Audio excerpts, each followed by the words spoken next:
this reformist candidate, Bob and Robbie, couldn't lose. And for months they published daily interviews, editorials, reports from the field detailing the failure of Ahmadinejad's administration.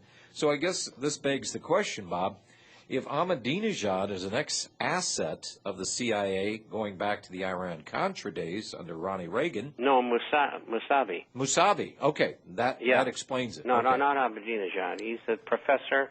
He was teaching in the university. He wasn't involved in that stuff. Okay. It's the other guy that's a criminal. And, you know, here's a postscript to this. Number one, it's none of our business. Number two, who cares? It's their business. Number three, we rig elections like they were popcorn. Who are we as Americans, our country, the people who control our country, who are they to say anything to anybody else about rigging an election? And so let's assume, for the sake of argument, the election was rigged by Ahmadinejad and his pals. So what? So what? Who cares? They just rigged the election in Mexico 2 years ago. They rig them all over the world. We know that. You know, they weren't successful again. When the politicians here in the U.S., Bob, were talking about this, almost without fail, who was ever mentioning this, and they were on TV in front of a camera, almost to the man, when they start talking about a rigged election in Iran, their gaze would drop. I mean, right to the floor. They couldn't even look in the camera. Because we had rigged elections in this country, presidential elections in 2000, 2004. Just ask any liberal in this country, they'll tell you the same thing. So, I mean, they don't care. Here's the problem. They don't even care what propaganda they're putting out because they're so far out of touch with what the American people know or suspect versus their propaganda machine. It's looking more and more ludicrous. Now, Israel has been banging the drum now for how many years to go after Iran? They're not going to let them create a nuclear weapon.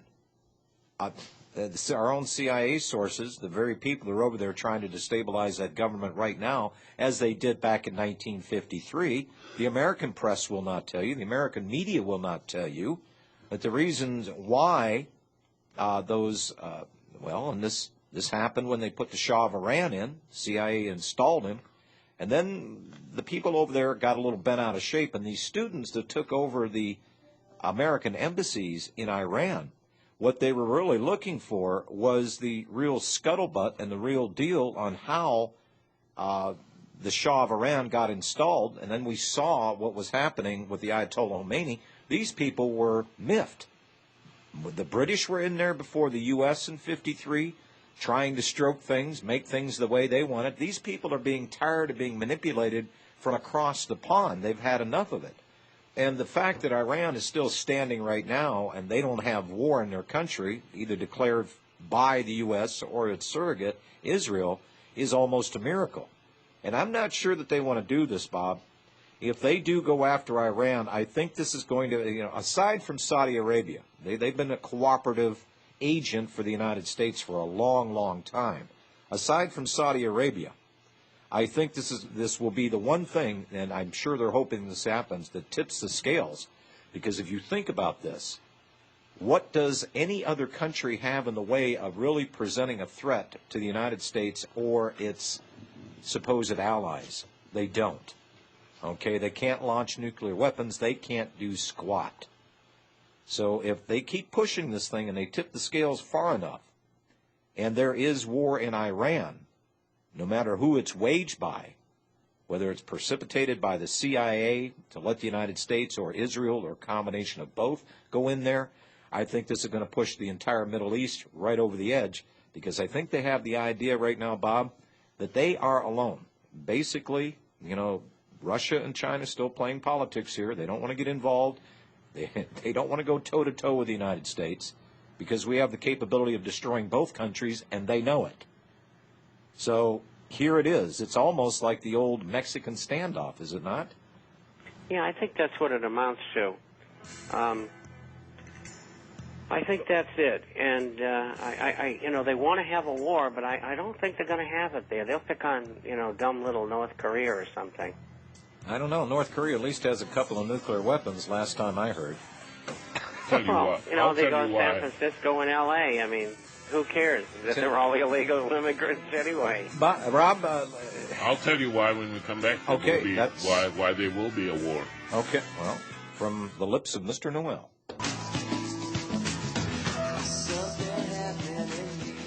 Mr. Noel, pray tell, why is there going to be a war in the Middle East? And this is just my theory. We are obviously witnessing a unique turn of events with regard to Israel.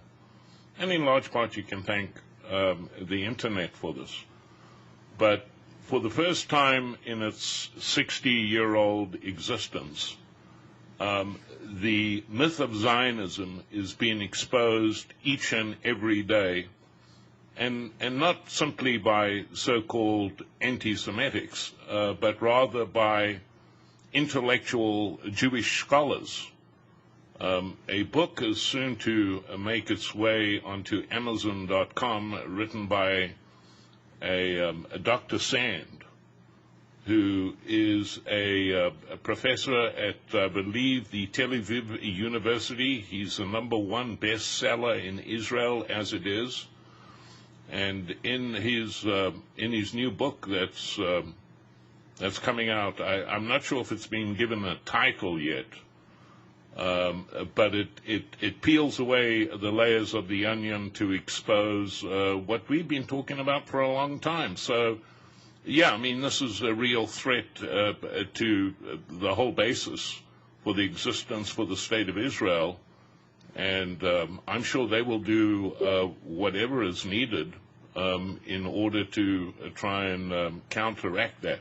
And if it means going to war, so be it. Well, I hope you're wrong on that one. Britain did its best here. They're in a diplomatic standoff with Iran right now.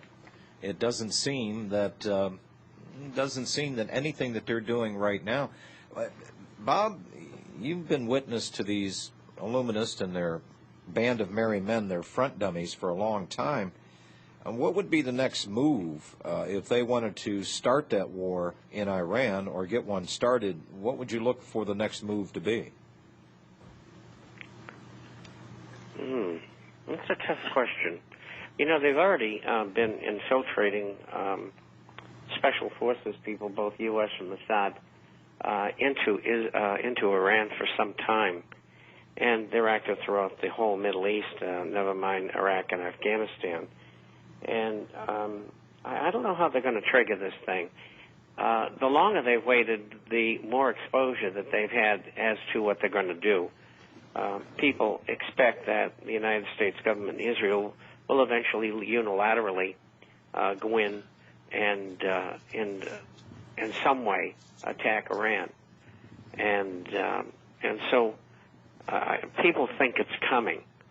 And, you know, of course, as you've said, and this has been going on for 3 years, but the longer they wait, the less chance of success that they have. And, you know, having all those ships out there in the Gulf, they had hundreds of them there for the last, 2 or 3 years. I don't know how many are there now because I don't see much about it anymore.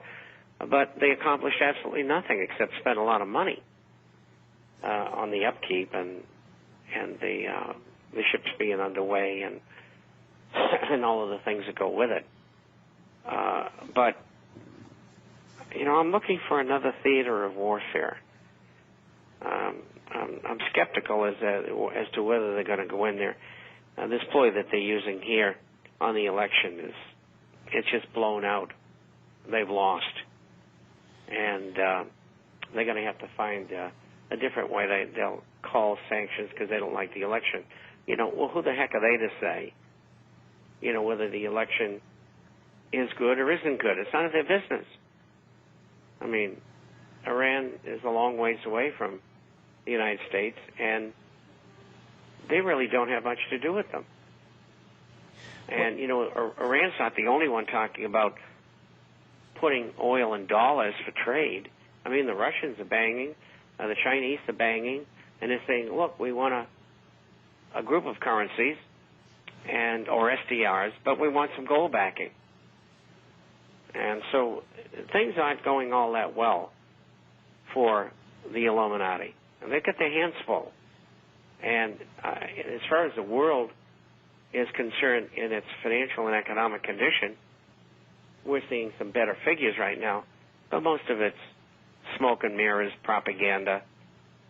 We'll have a hiatus perhaps a year or so, and everything will start to degenerate again. And so they're losing right now.